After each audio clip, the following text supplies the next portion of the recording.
Hello, friends, and welcome back to the show. This is Coursen's Corner. My name is Spencer Coursen, and I am thrilled to have you back with us for another episode today. But before the show begins, if you could please like, share, subscribe, the team and I here would be very much appreciative, and it will only take you just a second of your time. So thank you, I love you, and now on with the show. Hello, everybody, and welcome back to the show. I guess I should introduce our guest today, who has two thumbs and looks a lot like me. We have been talking about doing a solo episode for a while. I have actually been rather hesitant about doing them because when I originally started this podcast, that's what I did. I sat in my living room or my old office at the old house. It was like during COVID, and it was me talking into some microphone that I bought off of Amazon that plugged into my laptop, and I think I had like a GoPro and maybe like an old iPhone that was recording me. And I didn't know what I was doing, and everything was scripted. And I knew I had to that was one of those times in my life where it was like, I just knew that if I just stuck with it, it would all work out. And it's funny because it went from being something I forced myself to do to now this is doing the podcast is probably what feeds my soul the most. And it's been a wild ride. And thank you to all of you for coming along on this journey with me. A little bit of housekeeping. What do we have? The newsletter. We started a newsletter this week. It is one daily safety tip that comes into your email every day, Monday through Friday at 7 a.m. One tip once a day. It's a Spencer Coursen Safety Made Simple, one daily protective strategy to help you succeed and live your very best life in the most safe and secure way possible. We'll put a link to the show, to the sign up in the show notes. And if that's something that is of interest to you, sign up, let me know. And if you don't like it, let me know that too. If you do like it and there are certain topics that you would like to hear me discuss, I would also love to know those, because oftentimes it is just, I write the newsletter myself, and oftentimes it is just me kind of looking through the news or topics that are related to a particular concern that I'm working on with a client that day. But I am doing it for you. So if there's something that is absolutely something that you are interested in, or that you're working through, or that you want some advice on, please let me know. Also, the podcast, I think, what episode number are we up to? I think today was like 77, 78, something like that. We're already putting together something big for episode 100. But if you are not subscribed to the YouTube, please subscribe. If you are already subscribed to the podcast on Spotify or Apple or wherever you listen to it, thank you. If you wouldn't mind liking, sharing, commenting, leaving us a review. Everyone, including me, but especially the team that's behind the scenes here, everyone from my producer Emily to the team at Record ATX, we would really appreciate that support. Thank you. Thank you again for everything. And yeah, that's it. We're going to do a mailbag today. Emily has put together 10 questions that she sourced from you guys writing in, comments on Instagram, DMs we've received, all of that fun stuff. So why don't we just dive right in? Question number 1. You are always drinking a Sunlife shake. Are they a sponsor? What shake do you order the most? Yes, I am very rarely not within arm's reach of a Sunlife shake. It's my favorite thing. I probably go to this place 2 or 3 times a day. My buddy Khalil Rafati, who has been on the podcast, owns the shop. It's 100% organic. They're very healthy. I try to get 200 grams of protein. I try to consume 200 grams of protein every day, and that's just a lot of protein. And, I can get 40 grams of protein in one of these shakes. So, 2 of those a day puts me at 80, and that's a real boost for me. Plus, they taste great. They're amazing. I have probably gone through quite a few of their different shakes. The shroom is like what they are known for. The shroom shake is hands down their most popular shake, and that's what this is. I will most often, at least recently, do a shroom shake, and then I'll add, which comes normally with plant protein, and then I will add the noble protein on top of it, which gives me like another 40 grams of protein. And so, I think we're close to 80. Close to 40 grams of protein just in that one. They have another great one is the Holy Cow, which I think has up to like 50 grams of protein in it. The Wolverine is really good. The mint chocolate chip is excellent. The peanut butter and chocolate is excellent. They're all just so good. The goat, also really good. What I love about that shop is just the attention to it's just one of those, everyone knows you. You walk in, they're like, "Hi, how are you?" I love it. It's a great shop. They're actually opening one in Las Vegas in August at Aria, which is I'm going to try to make it out for that. And they just opened one in New York City down in Soho. So wherever you are, I think they are up to like 17 or 18 locations nationally. They are not a sponsor of the podcast. They are, the owner is a good friend, and I guess they're an unofficial sponsor in that they're always on the show. Maybe I'm sponsoring them, but yeah, Sunlife. This is the shroom shake. Question number 2. You keep talking about your new book, but we really haven't heard much about it. When is it coming out, and what can you tell us about it? The Safety Trap came out in 2021. So it's 2025 so it'll be about 5 years between books. The next book is called Winning the War Within: My Journey from Trauma to Triumph. And it is broken down into thirds. The first third is kind of the trauma and the childhood abandonment and the PTSD that I lived and suffered with. The middle third of the book is all of the takeaways I got from traditional therapy and non-traditional modalities, but also things I've learned on the podcast and things I've learned from talking to people, and just kind of how my worldview was opened up to not just let the love in, but also to kind of like let go of what was no longer serving me. And, there's that old adage of what got you here won't get you there. And the third part is kind of the integration, how I took all of those lessons and put them into practice. And that section is broken down into thirds, which is authentic self-confidence, modern masculinity, and protecting what matters most. Much like The Safety Trap is the book that younger me needed, this next book is the book that older me needed. And my hope is that while it's a book mostly told through the vantage point and framing of being a veteran, it is something that I think everyone can relate to. And it is a book that I hope helps others who were in a similar circumstance to me while I was in the throes of my depression and couldn't possibly think of anyone that could. There was a lot of people who I knew that would take the call if I made it, but there was no one I thought would understand what I was going through. And now I understand there was like so many people. And I hope that this book can serve as a guide rail for those of you who may still be in the throes of PTSD or depression or self-isolation or self-sabotage, and provide you with a roadmap that was my roadmap, which may not be the best roadmap for you, but at least some of those tenets and those takeaways and those talking points and those lessons that I had to learn the hard way might be available for you to learn a bit easier.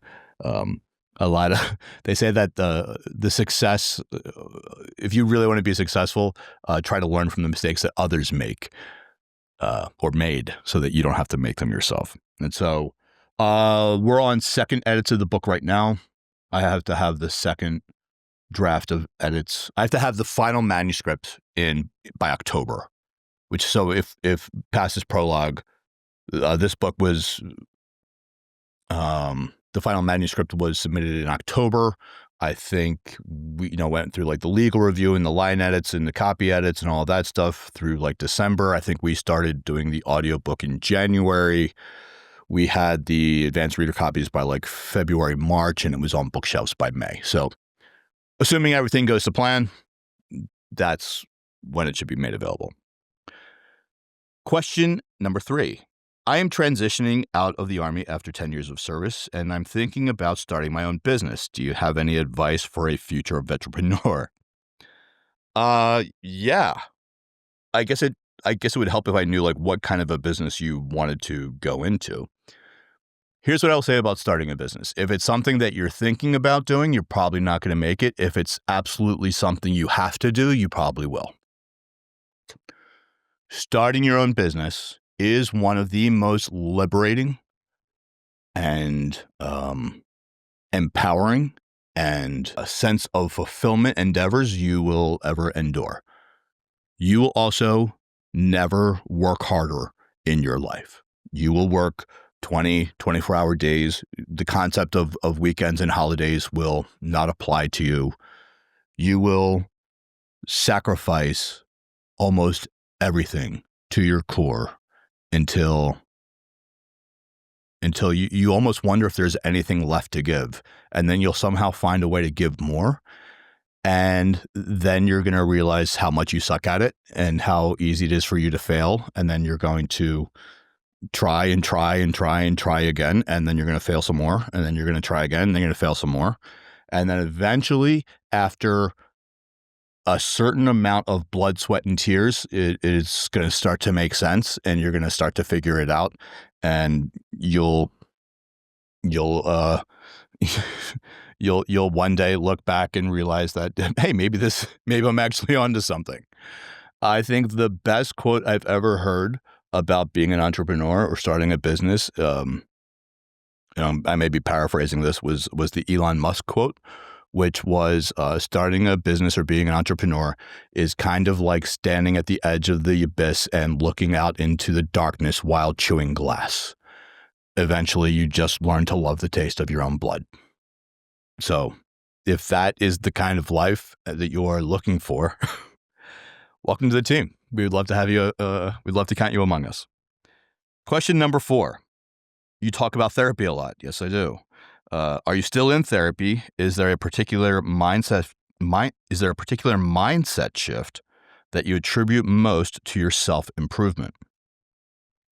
Yes, I am still in therapy. I wasn't for a long time, and now I'm back in. I'm working with a relationship coach who, get this, specializes in working with successful entrepreneurs who have a tendency to sabotage their own success when it comes to their love life. Apparently, there's quite a few of us. It's been a really interesting, a lot of interesting insights. One of the things that I didn't realize I was doing was, I was expecting the deliverables of a 3-year relationship within 3 months. I was expecting whoever I was dating to be able to know me as well as I knew myself and to be able to anticipate my needs and my wants and my desires and my fears. And even though I'm very good at communicating those things, the return on the investment wasn't what I always expected it to be. And, she comes to me one day and she's like, well, how long were you and Ronan together when he saved your life? I was like, oh, we were together about, 2.5, 3 years. And she's like, okay, well, it took him 2.5, 3 years to know exactly what you needed from him, exactly what you needed. Would you have expected him to be able to do that at 3 months? And I was like, yeah, okay. So, hi, it's me. I'm the problem. It's me. In terms of, was there a particular mindset shift that you attribute most to your self-improvement?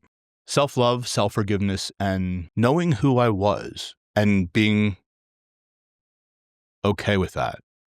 I used to look in the mirror and not like the reflection I saw because that person was always trying to be someone he wasn't. I was always trying to be whatever my clients or my country or my family or my friends needed or expected me to be. But I was never authentically me. And once I learned to love myself, and once I was able to fall into alignment with who I was as a man, everything kind of fell into place. Because once I'll use I statements. Once I found that alignment with myself, once I was comfortable with who I was, I would never again allow anything into my life that would take me off course. And sometimes that rubs people the wrong way, and sometimes that forces me to be disagreeable. But I have removed shoulds from my vocabulary. There is what I need to do, and there is what I want to do, and that is it. I never feel like I should do something because it will make someone else feel better, or it will make someone. If making someone else feel better or feel appreciated is something that I want to do, or it's something that I need to do, I will absolutely do it. But I no longer am in service to others just because there's an expectation of it. No more. I served from a half-empty cup for a long time, and all it did was deprive me of my own validation and of my own acceptance and of my own love and of my own worth. Once I started prioritizing myself, my business got better, my friendship got better, my intimate partnerships got better, my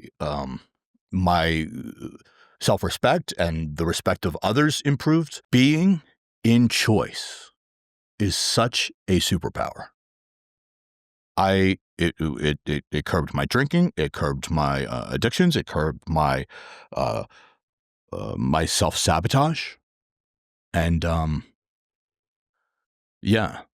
I now live a life of abundance. My cup runneth over, and I have everything I need. And that is what allows me, that is what affords me the ability to be as giving and as caring and as sympathetic and as compassionate as I am now able to be, because my heart is full. What was the coach's name on Friday Night Lights? Kyle Chandler's, whatever. Clear eyes, full hearts. Can't lose. Question number 5. You comment and use the phrase work, sweat, win a lot. What does it mean and where does it come from? I'll tell you exactly where it comes from. I was living in New York or DC? I went to college at Westchester University, and they had, I was awarded with a Legacy of Leadership Award. And I went back to Westchester University, and I was at this awards benefit gala type thing. And I'll be honest, they sent me a brochure or something that had to do with the thing, and all I really looked at was like, what day and time was it?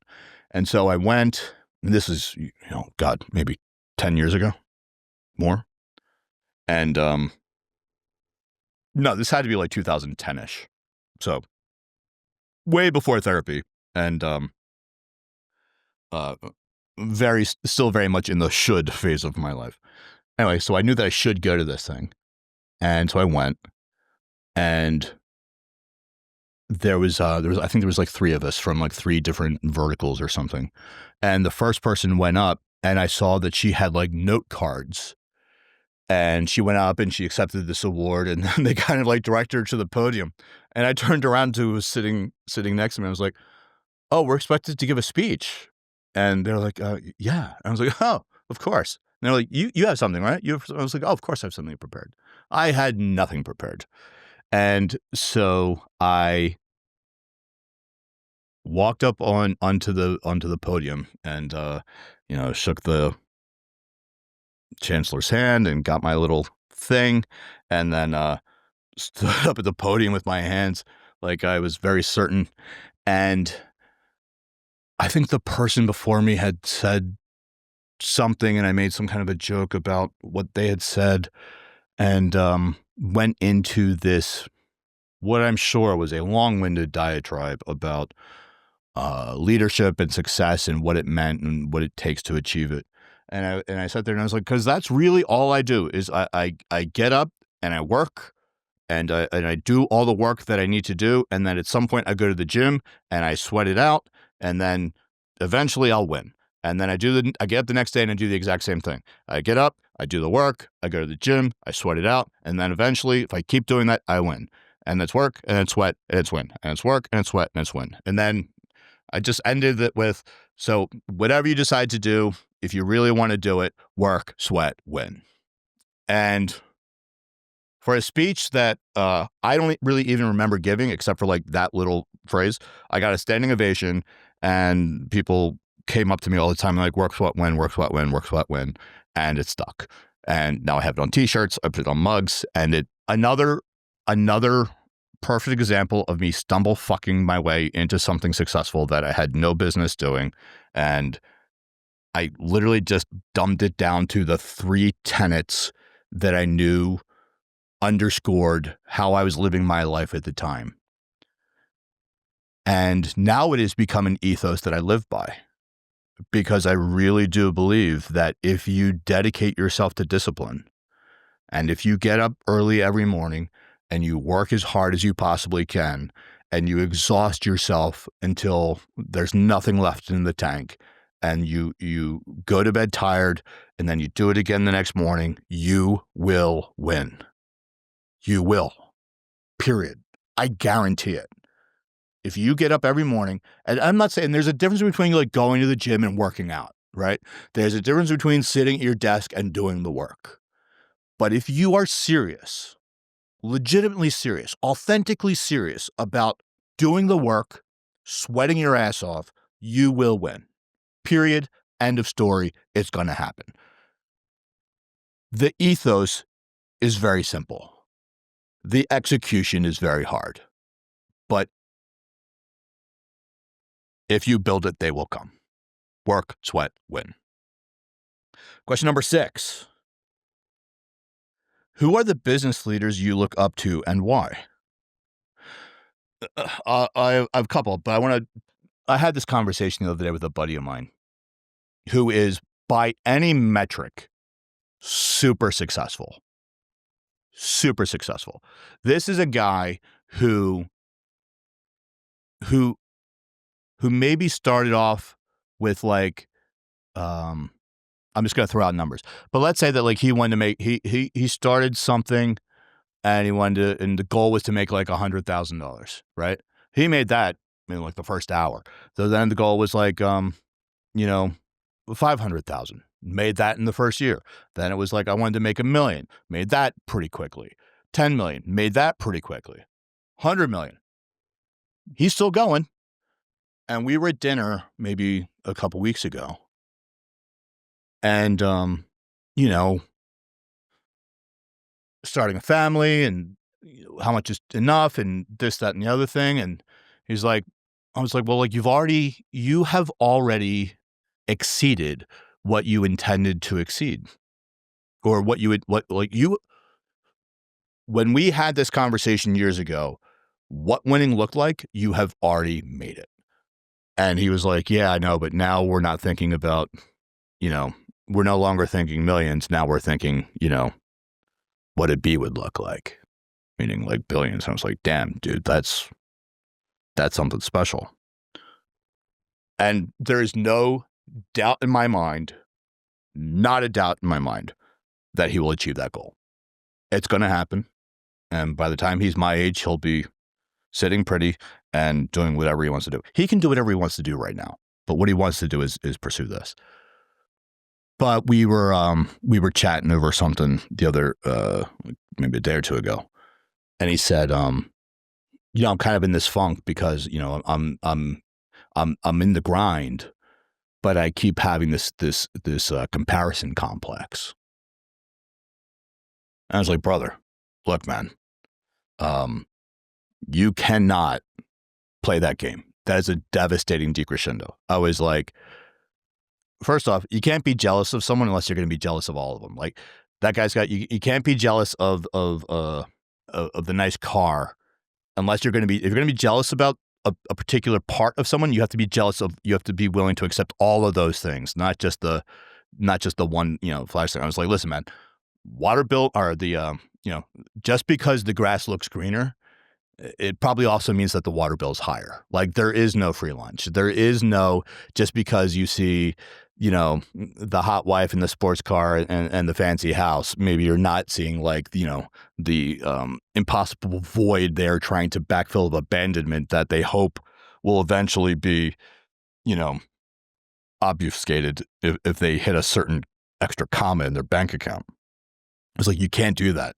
The only thing you can do is you never look at where someone else is today.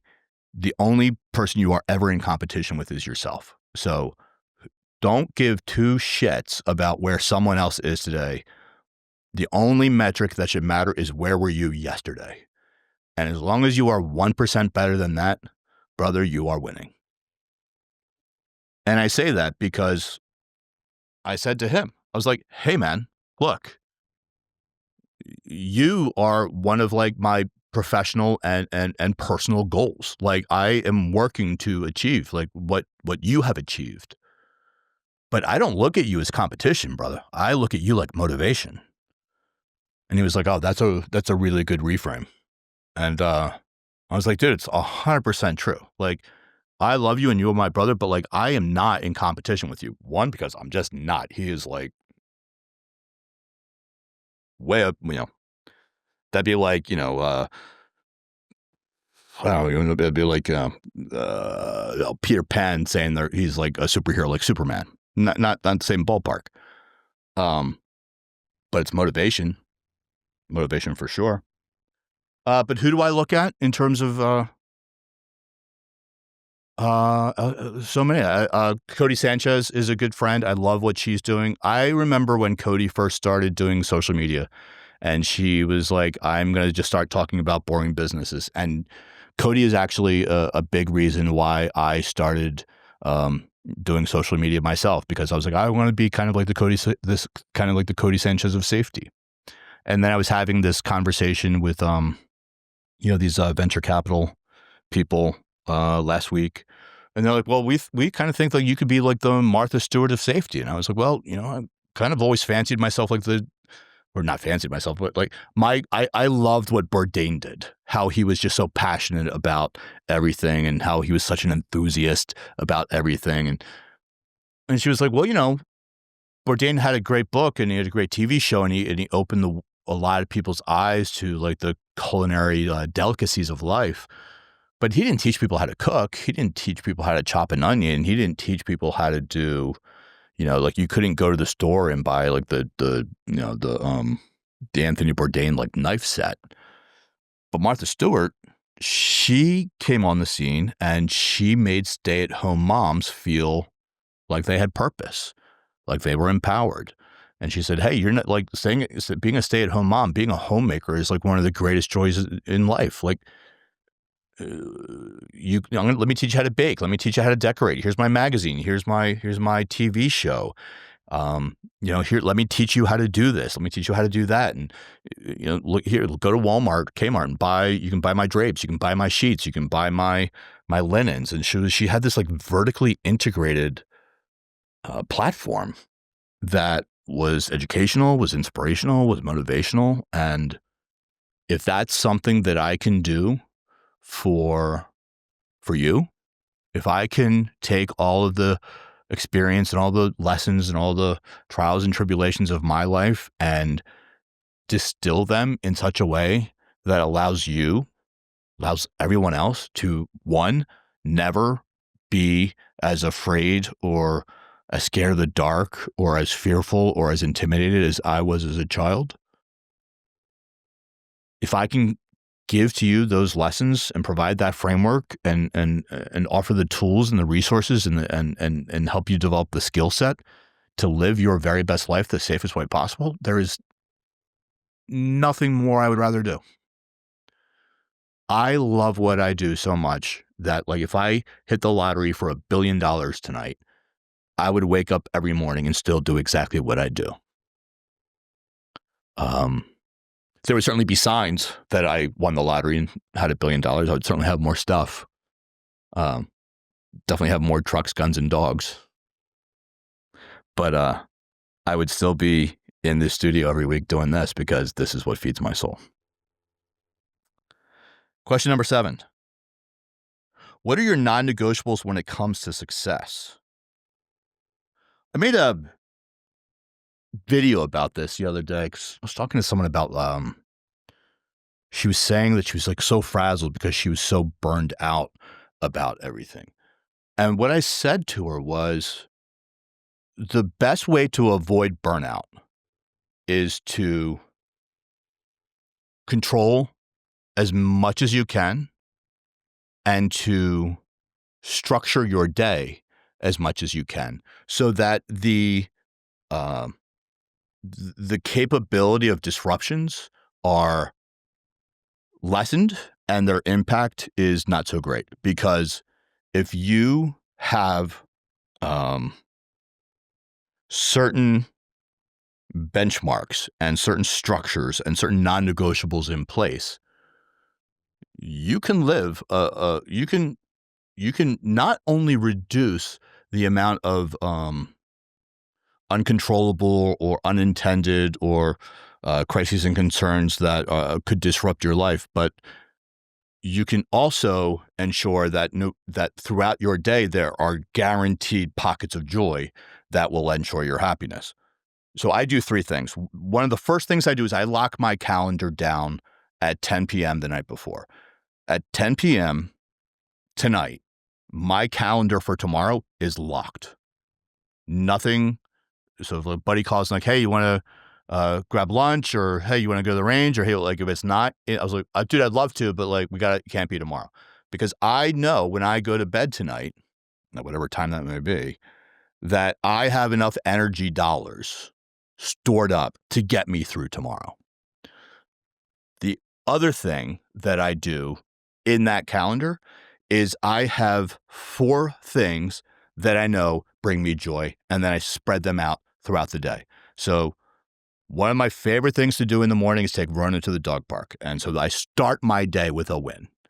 I get up at like 4:30 and then I work for like an hour and a half while he's still sleeping. But as soon as he gets up, we're up and we're out the door and at the dog park and we're throwing the Frisbee and he is happy and I am happy. One of my greatest joys in life is watching that boy run. And so another one is working out. So I know that, sometime depending on what day it is, I try to go. I used to go like first thing in the morning, but I have found that like my sweet spot is like between like 1 and 3. But like today I'm in the studio from like 1 to 4. So my workout was like at 11, but I still get it in because getting that workout in, getting that sweat in, like that is my, like, don't be a bitch today time. And knowing that I can get that sweat in, if I break a sweat for that somewhere in that 90-minute window, like great, won it. Third thing is food with friends. I intentionally schedule either a lunch or a dinner. Tonight it's a dinner with friends so that I know that I am, that is a carve out for me. And then the fourth thing is I identify one thing that day that will determine that day is won. So what is the one thing that has to be accomplished that day that ensures I win the day? And that's usually the first thing I will knock out. This morning, I didn't write the newsletter that was for this morning last night. So when I got up at 4:30, that was the first thing I did. I had it done by 6:45, set it to go at 7. And, we were by the time got up at 4:30. No, I had it finished by like 5:45, set it for 7 because Ronan got up at like 6:05 and we were out the door by 6:30. But once I hit so that was 2 wins before even the sun came up. Great. Then I hit the gym at 11. I got a dinner tonight. Bob's your uncle. Question number 8. What are you watching or reading right now? Anything you want to recommend? Honestly, my reading has been non-existent lately. I love reading. Don't get me wrong. Usually I'm knocking out I would if I'm really doing well, I'm knocking out like a book a week.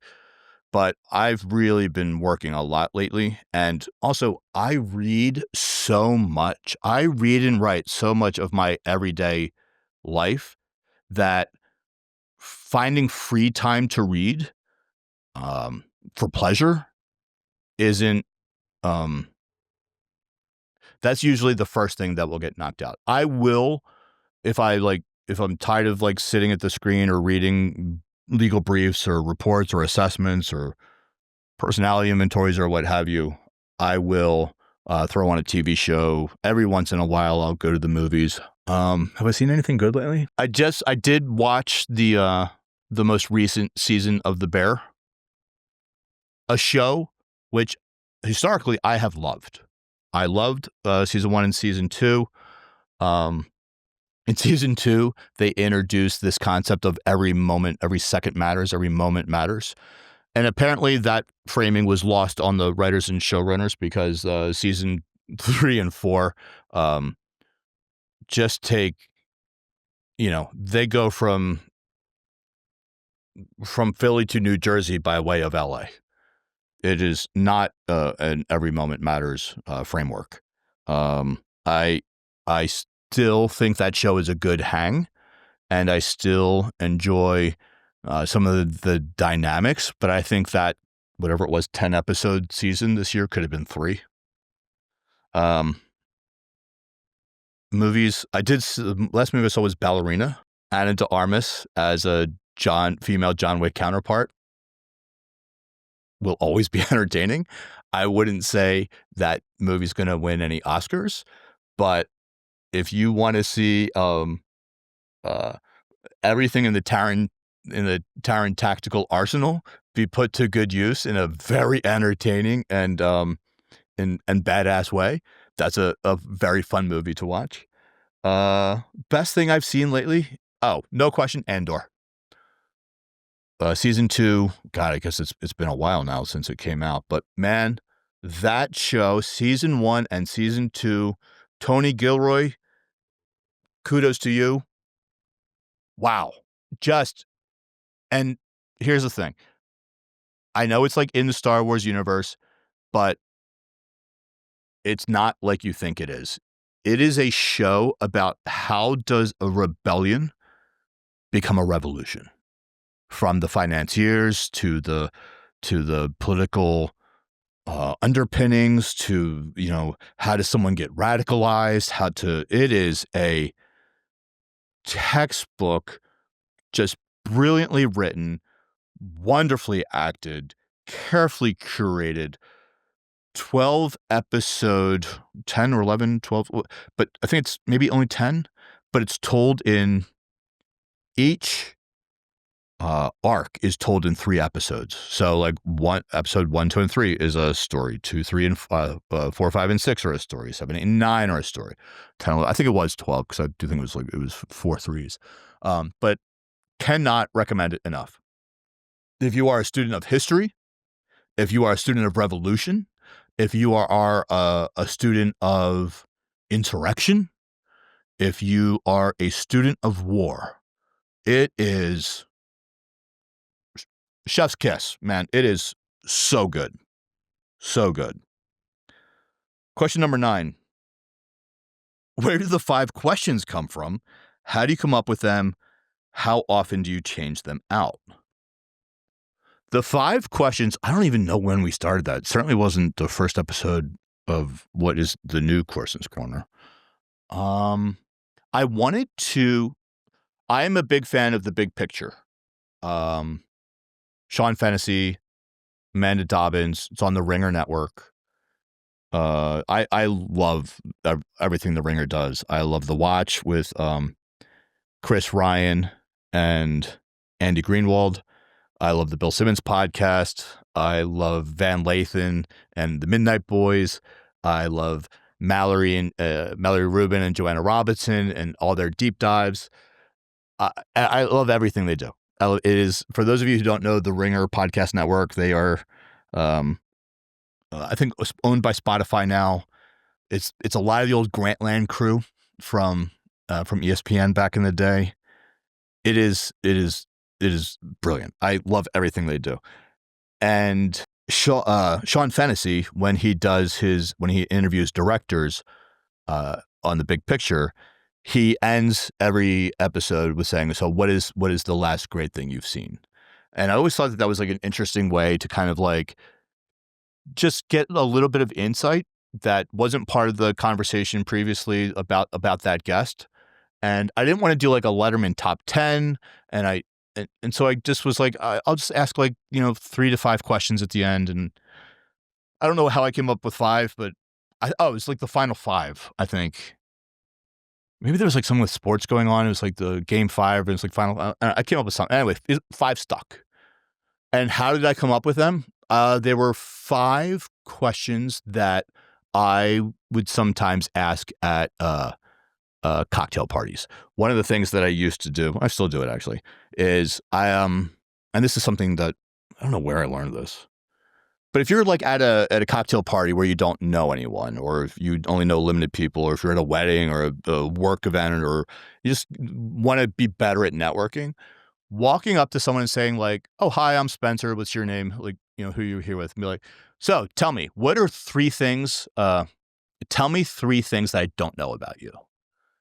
And usually after someone says like the first thing, I grew up in Philly, right? Then you can just like go off on that tangent. And then usually that person will get pulled away, or you'll get pulled away. But then you can go up to that person later and be like, "Okay, so 3 things. I know you're from Philly. What are 2 more things?" So you will always have something to follow up with after that.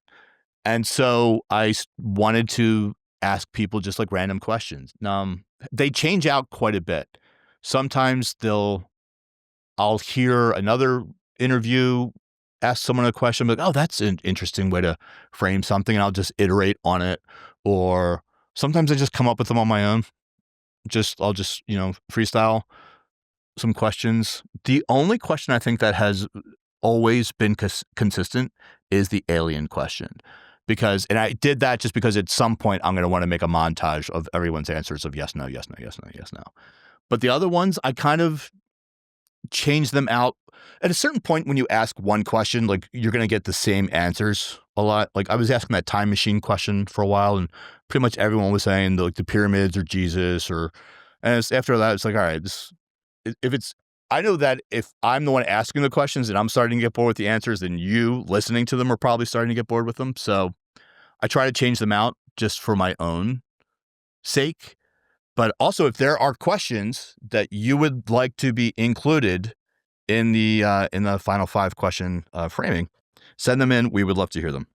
Okay, we're almost out of time. I'm going to ask you one more question here.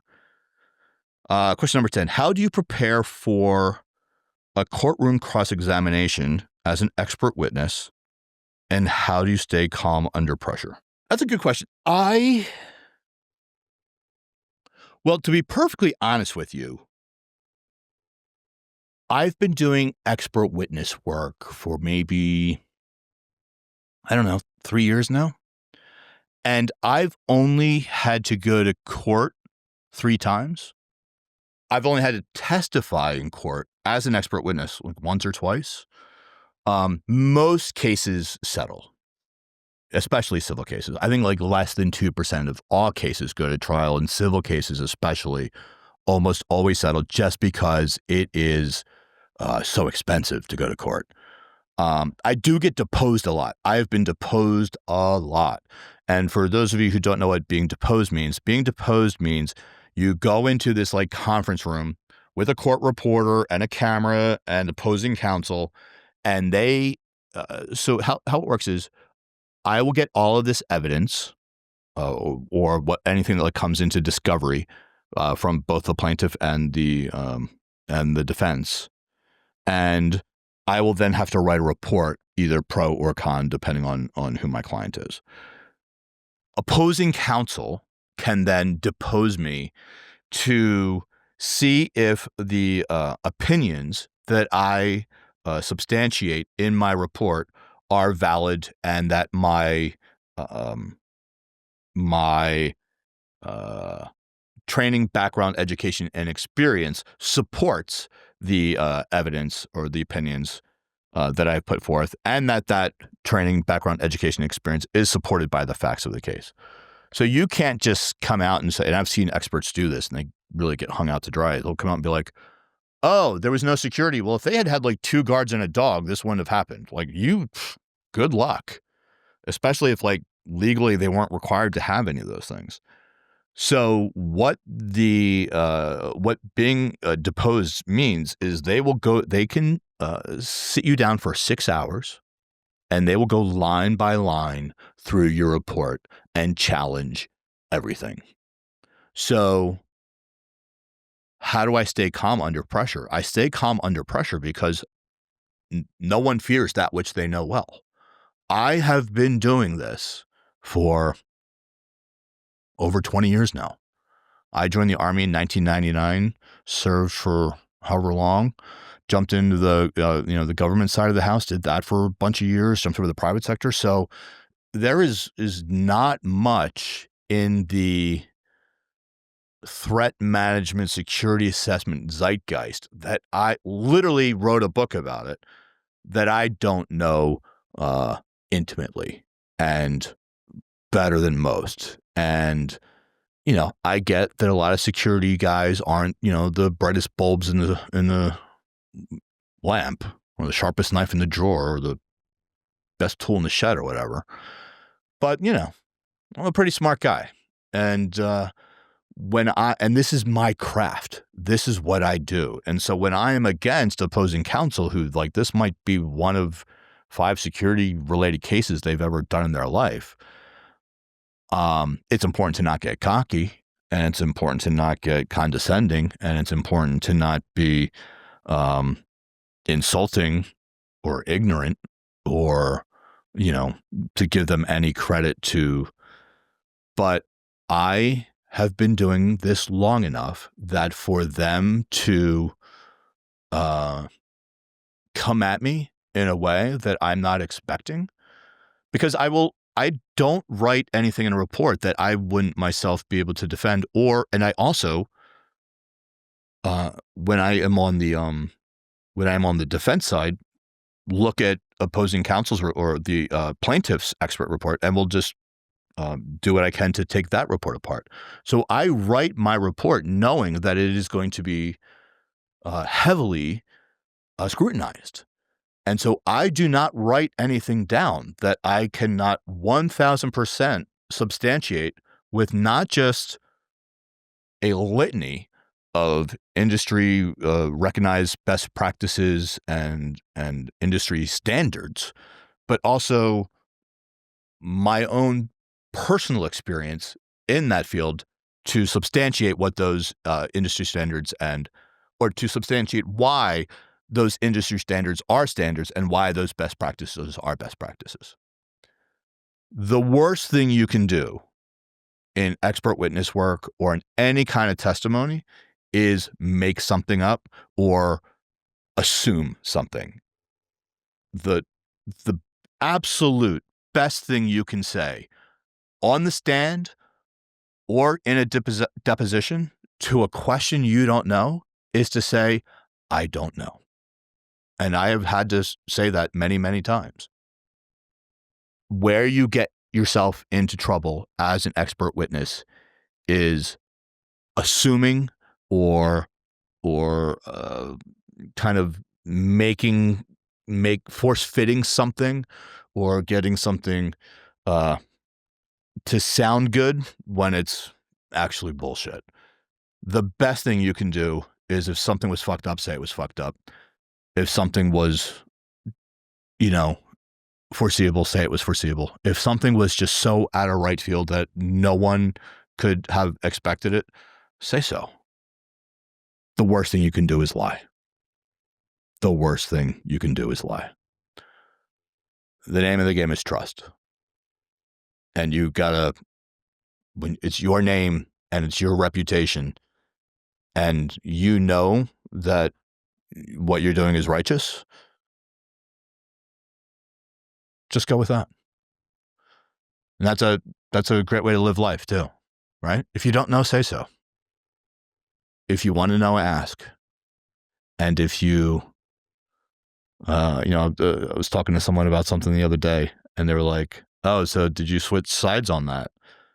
And I said, "I didn't switch sides. Like, I'm standing right where I've always been standing. Like, to help those who can help, to help where I can, to fight when I must, and to learn as much as I can every day." So thank you. I hope this wasn't too painful just listening to me monologue for the better part of an hour. If you would like me to do more of these, let me know. If you have more questions, please submit them. I don't know why. I just got questions. I didn't get like names or where you were from or anything like that. If that's something you want, I'll have Emily include those on the next one. I will see you back on the corner next week. Cheers.